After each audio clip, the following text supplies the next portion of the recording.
À tous et à toutes, bien le bonjour et bienvenue sur ce numéro spécial de votre émission matinale, Le meilleur réveil. Nous démarrons donc tout de suite avec la revue des titres, avec le quotidien Matin Libre qui titre à sa manchette Prix d'excellence, deuxième édition. Moukaïla Amadou célèbre les élèves méritants de Kilibo. Le quotidien de Ménoton titre à sa manchette Disparition d'une icône du sport béninois en France. Une affaire d'État, sursaut patriotique pour Odile Arwanwano. Le quotidien du service public La Nation titre Finances publiques au premier semestre 2024. Les recettes budgétaires progressent malgré un contexte difficile. Palmarès à présent, course à la succession en 2026. Ça cafouille toujours au sein de la majorité. Toutes les ambitions étouffées pour des raisons non élucidées. Nous poursuivons avec l'économiste. Télécommunications en 2023 au Bénin. Hausse du chiffre d'affaires, baisse des investissements. Dabarou affiche ce matin à sa manchette Kouandé, construction d'infrastructures éducatives et marchandes à Guillemaro et Fortancé. Le maire Kouandé Sounon très attentif aux besoins de ses administrés. Le grand monotitre réforme engagée par Patrice Talon pour la construction d'un Bénin moderne. 5 ans ou 7 ans, trop court pour apprécier l'impact. C'est une analyse de Dakpe Soussou. Et nous terminons ce matin avec le quotidien Nord-Sud. Malgré le concours de l'État en 2018, voici la dette de la SB2E à la fin juin 2024. C'est un article à retrouver à la page 3 de votre quotidien Nord-Sud. Mesdames et messieurs, voilà donc tout pour la revue des titres de ce matin. On se retrouve dans la présentation de l'actualité tout juste après cette virgule.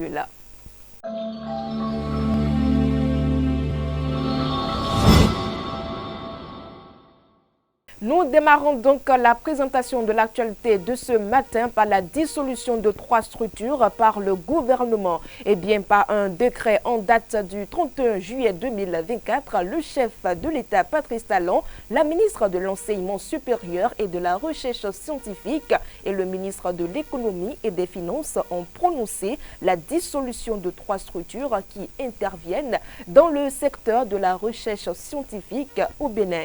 Il s'agit de l'Agence béninoise de valorisation des résultats de la recherche et de l'innovation technologique, ABREVIT, et du Centre béninois de la recherche scientifique et technique et du Fonds national de recherche scientifique et de l'innovation technologique.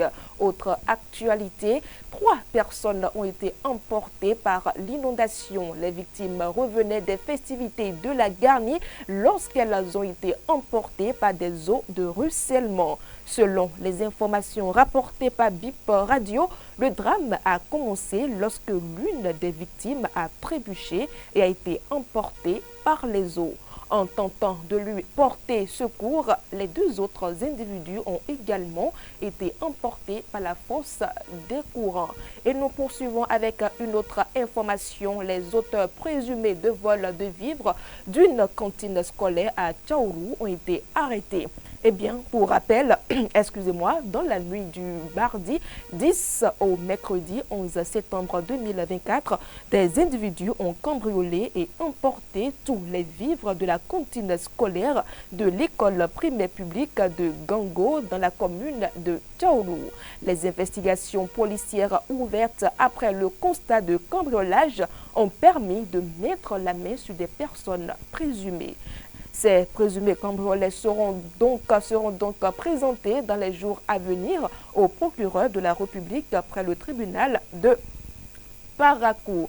Dans l'interactualité au Ghana, l'opposition manifeste à 3 mois de la présidentielle et réclame un audit de la commission électorale. Eh bien, les manifestations se sont déroulées dans tout le pays ce mardi 17 septembre 2024.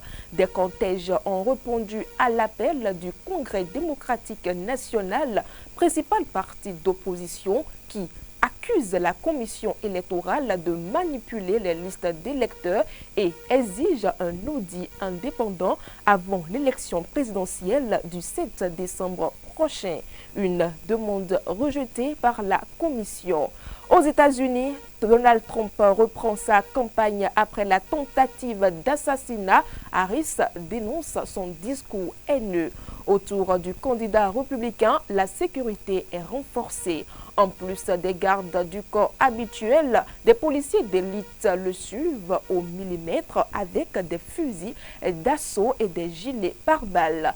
2 jours après sa tentative d'assassinat présumé, Donald Trump a rendu hommage à ses agents du secret service qui le protègent et notamment à celui qui a repéré l'homme armé sur son terrain de golf à Floride. Dans l'actualité sportive, nous sommes à présent et nous parlons de la Fédération béninoise d'athlétisme qui a réagi à la disparition d'Odile à Wonwanon. C'est à travers un communiqué publié ce mardi 17 septembre 2024. La Fédération béninoise a confirmé donc la disparition inquiétante de l'athlète béninoise Odile à Wonwanon. Face à cette situation alarmante, la Fédération béninoise d'athlétisme appelle le peuple béninois à prier et à soutenir Odile Wonwanon dans l'espoir qu'elle soit retrouvée saine et sauve. Mesdames et messieurs, c'est cette information sportive qui met donc un terme à la présentation de l'actualité de ce matin.